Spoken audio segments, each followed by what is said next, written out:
Yung baka natin sa Limer mga kaprobinsya oh. Hindi nakakasawang tingnan. Ah. Talungay ha. Naman. Ang tangkad ni Limer.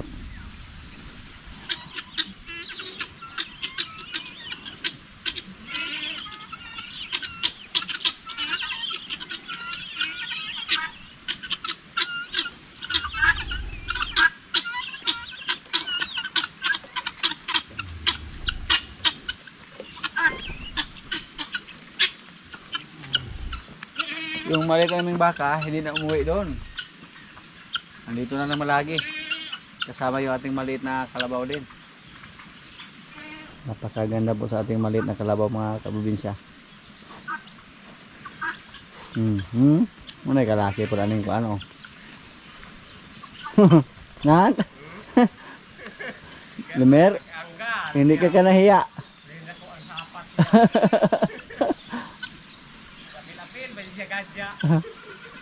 Hindi nahiya si Limer.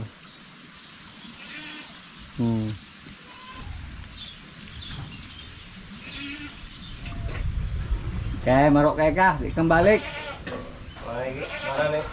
Pare ni mo.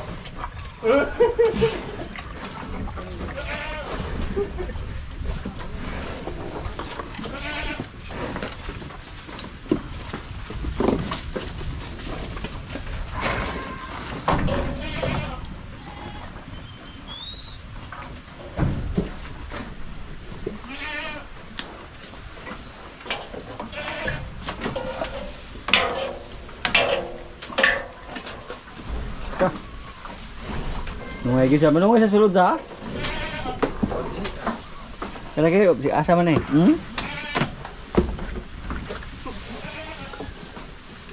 Bitas mo na nabutaan.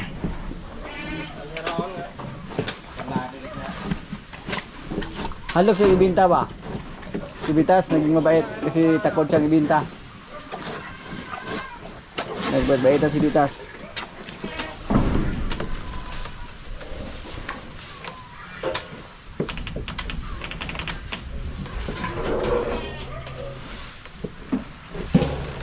Ayo, tas. Usip ini.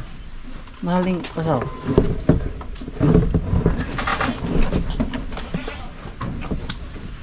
Sulok ka rin.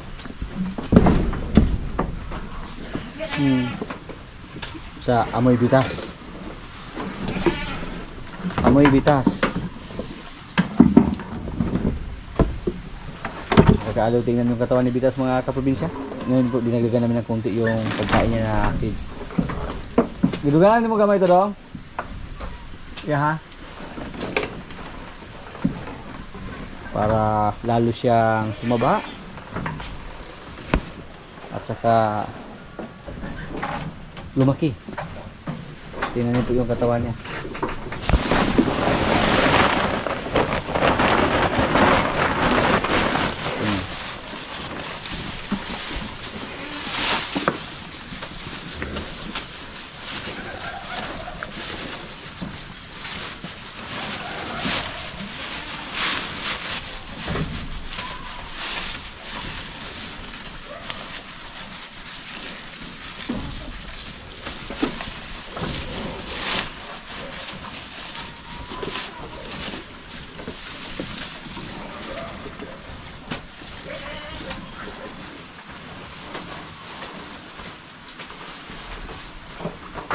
Nasanay na po sa atin si Bitas mga kaprobinsya.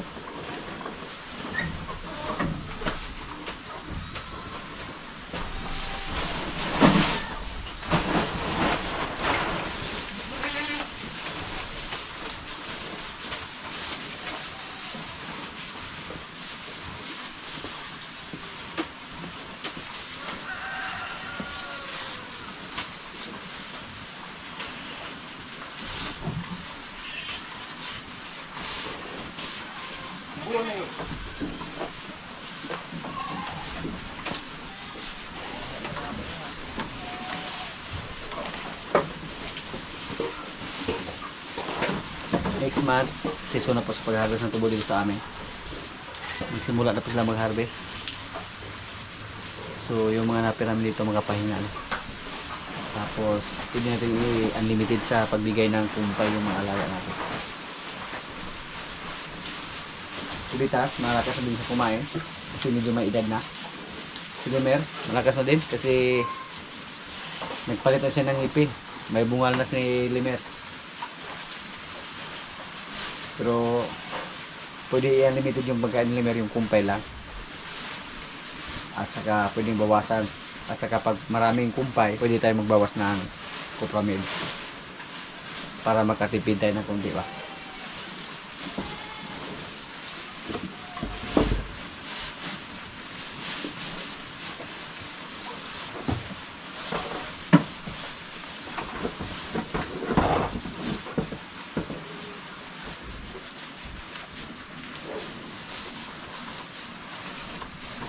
Si Bitas, medyo mabait na sa mga kaprobinsya. Nung maliit pa siya, napakatapang niya. Nung andun pa siya sa kabila nilagay na kulungan, matapang to. Manuwag. Pero hindi pa rin tayo magkumpiyansa sa kanya. Baka nagbait-baitan lang to para makakuha ng timpo ba. Si Palo, naglandi. Walang ganang kumain ng Cupramil. Parang nasanay siya na kumasta araw-araw.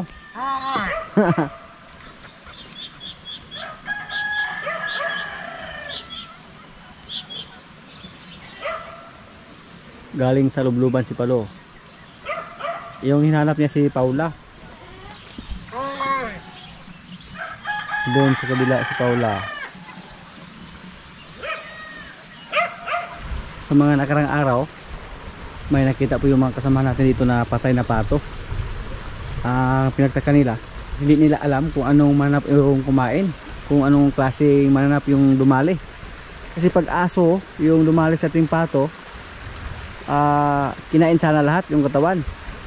Pero yung nakita nila yung patay na pato mga kaprobinsya, dito po nila nakita, ang nawala yung ulo lang at saka yung mga paa.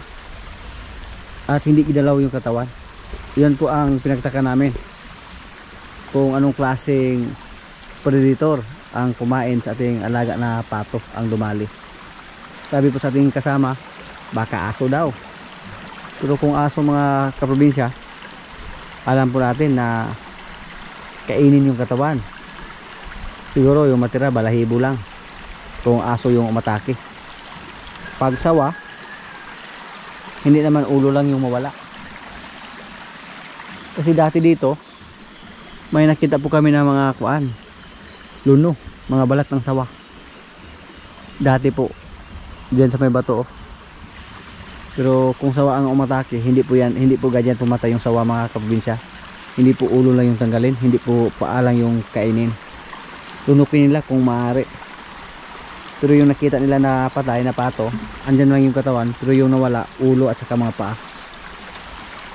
Dati po nang may nakita kami ng ganyan, sisiw lang, ulo at saka paa yung nawala, at daga po yung dumali. Pero ngayon hindi po sisiw yung nakita nila dyan, malaki na po. At tinignan natin kanina dyan, wala naman tayong nakita na patay. Baka bumalik ba yung predator, umatake naman.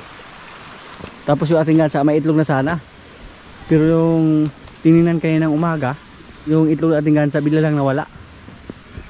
At nung tinicheck natin yung ating bako dito, wala namang butas na mga palatandaan na doon dumaan yung aso. Kasi dati po mga aso yung dumali sa ating mga itlog. Ang suspect ko po sa itlog na dumali sa ating gansa, mukhang daga siguro. Gabi sila umatake, basta daga. Tingnan niyo po mga kaprobinsya, ang lakas po ng bukal na dumaan dito.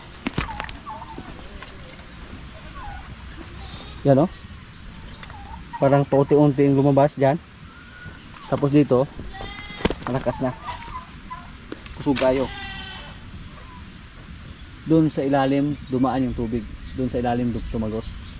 Galing yan sa ating bukal doon. Tapos maraming mga biyak dito, kaya nagkaroon ng tubig dito. Yung lupa natin dito napakalambot, lalo na pag palagi may ulan. Ngayon po makulimlim yung panahon, tapos kumukulog.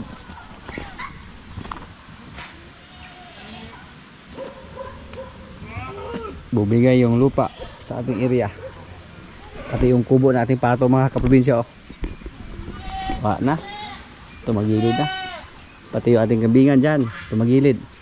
Pero next year po, balak po natin na magpagawa ulit ng kubo ng kambing, pero doon natin ilagay doon. Tapos dito naman tayo magtanim ng napier. Medyo malaki-laki naman yung gas natin dyan, kasi materialis, yung mga materialis, mga kahoy. Kung may tuloy-tuloy na po ulan dito, hindi po tayo sigurado, baka kinabukasan tumagilid na yung kubo sa ating mga pato. Dito nabali yung mga poste, hindi na may tsura, nabali. Oh, bumigay, parang gumanon yung ating kubo, gumalaw yung lupa. Yung pato okay lang kung bumigay ito. Maliit lang yung kailangan na kubo para sa ating mga alaga dito na pato at saka pabo. At yung mga kahoy dyan, kung sakaling bumigay ito, pwede naman natin yung ma-recycle goods pa naman yung mga kahoy na yan. Tapos hindi na ganito kalaki yung gawin natin, hindi na ganyan yung design. Yung gawin natin, kung sakaling matumba to, wala, yung para paitlugan lang sa ating mga alagang pabo at saka pato. Yun lang ating gagawin.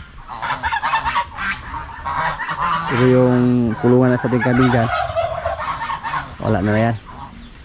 Sabi ni Jojo, kahit ano pang gawin natin yan, hindi na yan madala kung i-repair pa yan, kasi yung lupa na po yung bumigay. Medyo solid na po yung ginawa na poste, yung mga support sa ilalim. Minasahan po ng simento yung mga poste, pero lupa po yung gumalaw, hindi na mapigilan pa ganun. So kung sakaling bumigay yan, doon kami magpagawa ulit ng kulungan ng kambing doon sa kabila.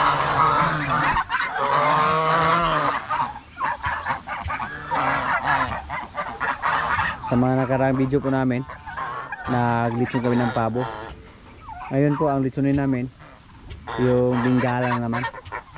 Try po namin yung bingala. First time lang namin nasubukan naglitson ng bingala. Medyo matagal na po tayo na hindi nakatikim ng bingala. Bawasan po natin yung mga bingala dyan, marami naman sila. Sayang yung itlog na ating lansa mga kaprobinsya.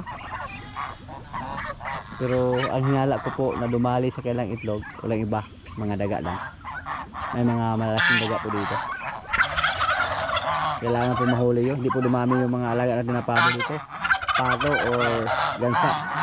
Pag hindi natin sila hulihin, pabalik-balik yan. Yung mga kambing natin, oh. Yan po mga kaprobinsya, may edad na yan. Pero bansot lang siya. Magkapareha lang yung laki nila sa mga kambing natin na nasa mga isang buwan pa lang. Or mas malaki pa nga yung isa, oh. Bumaba po yung mga kambing natin na mga maliliit. Kasi ngayon po walang ulan. Nakakaalo lang tingnan. Me!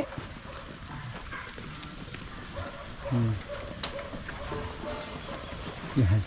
Kuribod ka ay siya. Kuribod. I-try natin yan na patagalin. Purgahin. May isa din na babae na kuribod, oh. Hindi siguro yan makakain. Dahil maliit lang siya. Yung kapatid niya mga kaprobinsya, naibinta na po natin. 10,000 po yung binta natin. Malaking kambing yun. Yung dalawa na yan mga babae yan. Isa yan sa ating gawing materialis dito. Kailangan po natin magbawas ng kambing dito kasi masikip na sila. Para buntis yung isang kambing na dumalaga dahil busog po siya. Me! Kumain na sila ng damo, oh. Mga dahon. Ito po, kahit medyo pangit yung hitsura niya mga kaprobinsya, pero may potential po ito na lumaki. Kasi yung nanay niya, yung ating blackhead na kambing. Yung isa nga na brown, inakala po natin na hindi yan lumaki ng husto. Pero ngayon napakalaki na po sa ating kambing na brown. At magandang klase yung kanya anak na babae, yung isa doon, oh. Pati yung ating isang kambing na hinihingal dati, yung itim, yung kapatid sa ating brown na kambing. Yun po, yan po ang kanya anak. Malaki din, napakagwapong kambing. Napapasin ko po sa ating mga alaga, kung unang anak pa lang, parang hindi po masyadong maganda yung resulta. Doon po sa pangalawang anak, doon po natin makita. Kasi yung unang anak, katulad dito, oh, anak po ito ni Dayan, yung unang anak niya pangit. Ngayon po nung nanganak siya, magandang klase yung kanyang anak. Hindi po yan native, parang kulot-kulot lang yung balahibo. Wala pa na napurga dong mga kansa, gatasan, ang anak? Wala pa na napurga na, tapos mangko na rin. Purga ho yan ipot. Oops.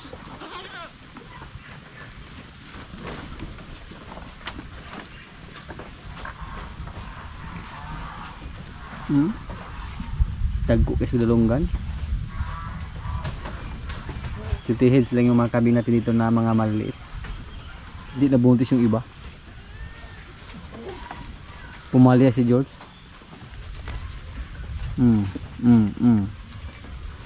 Ito rin mga kaprobinsya, wala din itong halong itim na dugo. Anak siya sa ating blackhead.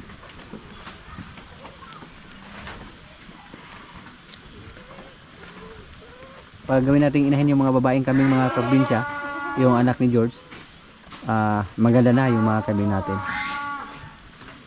Maganda na yung mga hitsura nila. Kasi hindi po natin sila ibinta, yung mga babae. At yung ibinta natin, yung mga mga inahin na medyo native, sila po yung ibinta natin. Nagkakaaloy lang tingnan yung mga kambing natin dito. Nalingaw ko ba habang nanood sa kanila? Lagi do.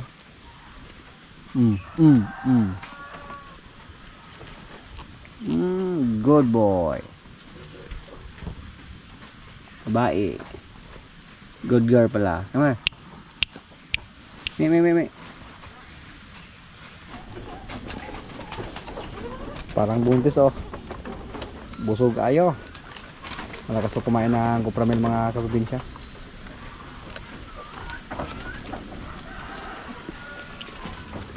Yung dalawa nating baka dito mga kaprobinsya, oh. Si Marites.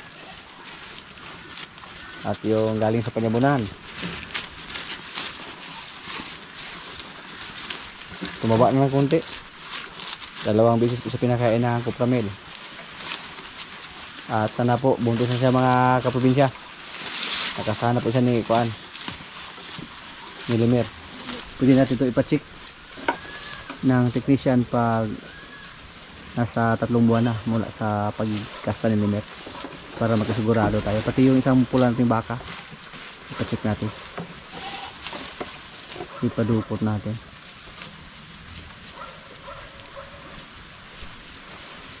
Yung anak niya mga kaprobinsya, napapansin namin na may bukol yung pusod niya. At nagtanong na po tayo ng technician. Subukan natin na gamutin, bakunahan na. Bakuna yung gamot na sinabi niya. Tayo lang mismo yung bakuna.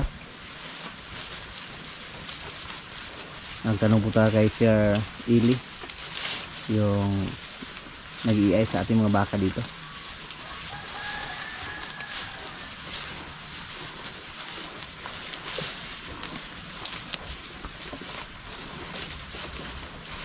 Dalawa po yung kaibigan natin na technician dito, si Sir Joseph at si Sir Eli.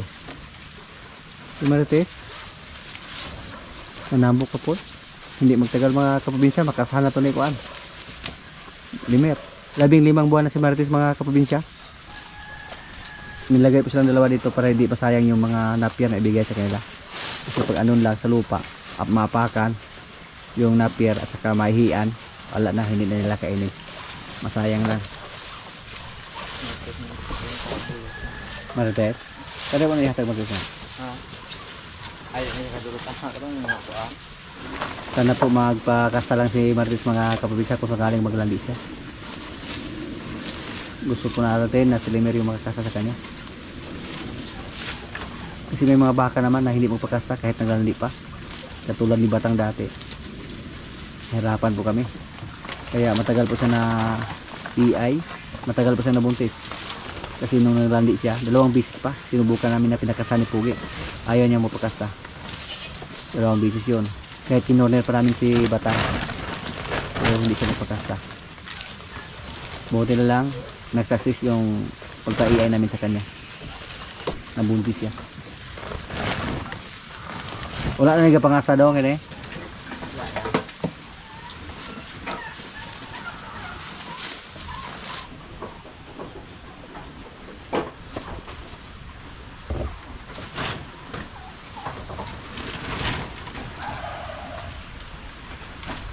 Tingnan niyo po yung area namin dito mga kaprobinsya oh. Kung gaano kalaki yung diferensya sa lupa. Yan. Napakalaki oh. Bumigay yung lupa. Tapos dito oh. Parang nirindol. Yan. Ako kagbangag. Yan. Pag ganito kalaki yung bibigay doon sa part ng ating kulungan ng kambing, baka po matumba na yan. Pero sana hindi lang muna. Busy pa kami dito ngayon. Yung niyog doon at saka Gemilina na tumba na doon sa gilid kasi doon gumuho na po doon. Si Paula mga kaprobinsya oh. Hindi pa siya naglandi ng gusto. Kung sigurado po tayo na maglandi sa mga kaprobinsya, pwede natin siya pa-EI kung may available na simila yung mga kaibigan natin na technician. Pero kung sakaling hindi lang kami sigurado, parang kung lang, slightly lang, pwede natin siya pakasan ni Palo.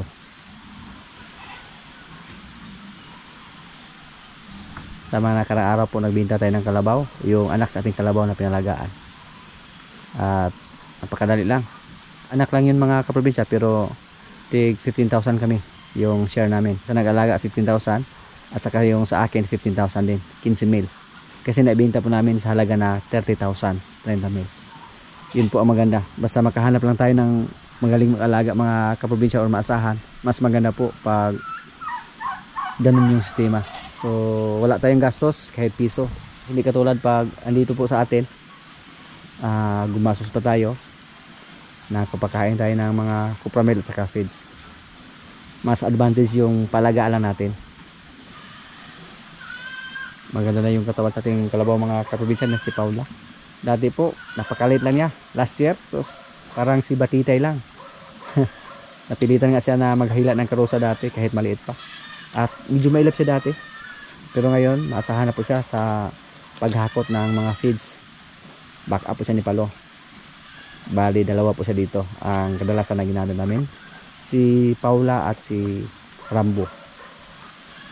Pero sunod na araw, gamitin namin si Tisoy. Pati si Jean. Bawasan po natin yung mga bingala mga kaprobinsya. Marami naman tayong mga sisiw dyan. Lechonin. Ayan. Mag-lechon kami ng bingala ngayon. 2 pieces yung lechonin namin.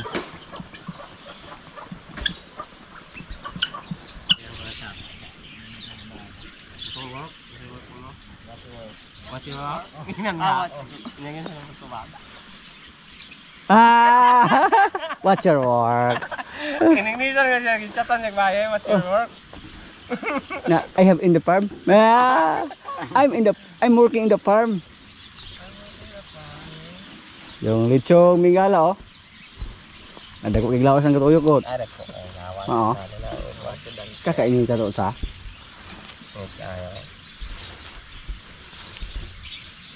Pero basi gaya-gaya na eh. Sariya na kayo orang masih ni batol ang yang paa. Mura mo pula sa gym ng paa niya. Yung hita para nag-gym. Para sa jage.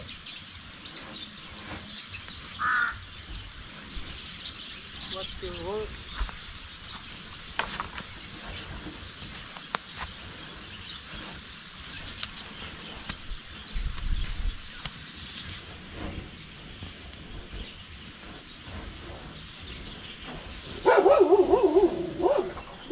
Mga kaprobinsya, luto na yung aming ulam oh. Lechong bingala at saka yung lamang loob. Third, maraming salamat sa pagkain. So, kain na na. Jangan ada beda, Jo. Kaya tindog naman ka. Sa sipiat mo ka. Singita.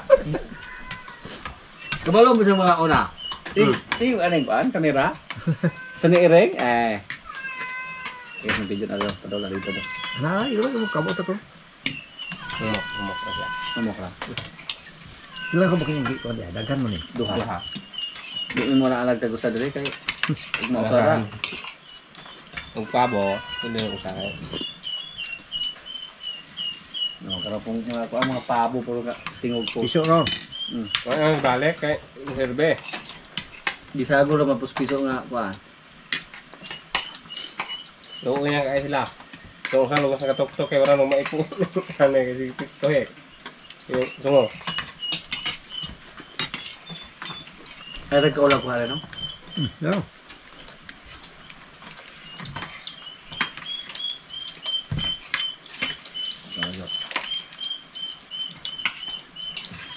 Biasa di butang ko. Para makakapong video dia. Ya na.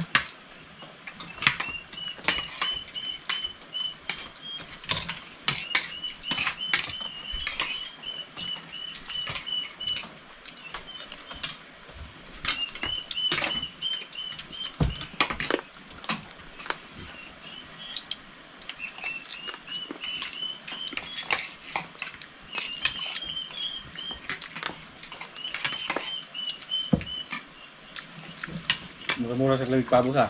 Mura. Bandaghanan mo ni. Panahon ninyo eh. Kanang magbanha ni sapa nga.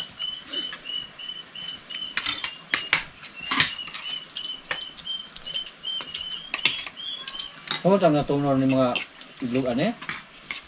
Wala na pandyan ito kan eh. Di man kabalo mo lumulong pero dali magag mabot kasi nakabuok. Adit mapisa. Ito rin siya ng kapiso na, kaya ang piso. Lian-lian ra. Dili. Kaya brin ang nagmaya, kaya asar sa panuno. Ni mo dakon pala gusto ka mo tagaw di ka kada. Tikle. Tingog are, para are, sunod to na po dito. At back. Piso, brin nagmaya. Ay itlo alpis tikling. Hmm. Yung bulungon di ka. Ang kaya kami gatingog balog asa sa pita.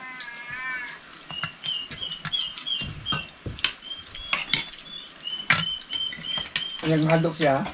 Biyaan na dito na yung piso. Awa na.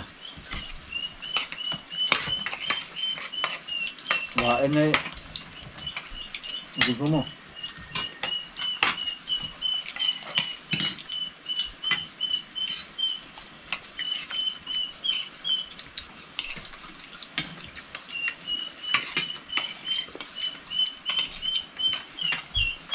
Ika po nag-ibig balot diba? Oh, no. Tapos na ngit-ngit na bapo ko.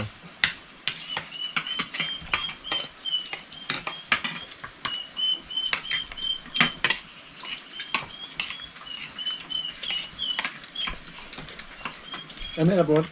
Yan kalmi. Mas lamay pa sa kuan. Pato. Ano siya? Mumura sa tabo. Maura yung lamig tabo. Pino, plano ba? Ano ba ma? Bata ra kanang naray mga di pagulang-gulang yon. Di po nikiilan na binigulang ano sa kay Kuan. Kaya maura maura. balibot na nago. Bawag malibo niya. Bawag kong dagko. Di pa yung manok nga nang gulang-gulang makakita. Na may tahod. Namulok mo ay namo. Ay mga. Namulok ka. Namulok ka ng buto.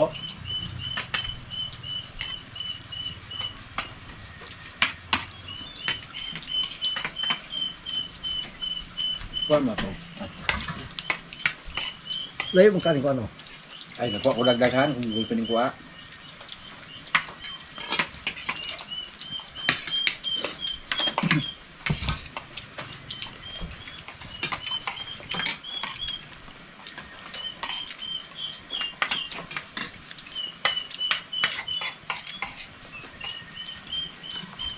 Oh, Bariya lang manok mo lumlum yung mga sapata, pwede hindi ka na ron, kahit kakalagong kakasinta ka mo kung itlog. Mag-ipon na yung itlog. Na, kung dili kami may makauna, kay iro may makauna. Ah, okay. Dili na magdungog pugaran di ay. Ibo na mga itlog. Iya asara. Iya hikmat tuan. May ta magdungog pugaran. Iya. Ay, karangay di saka. Lanan bag. Klaro na balog asa naman na. Ug mag-ulam mo nang madaot. Dahil tulah sila to lahat ora. Saan ka na?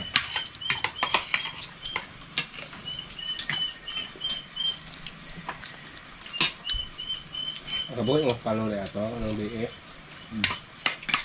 Bagyan niya.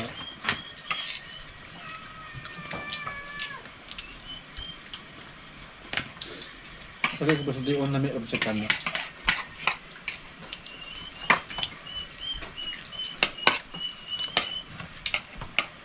Di ba ba?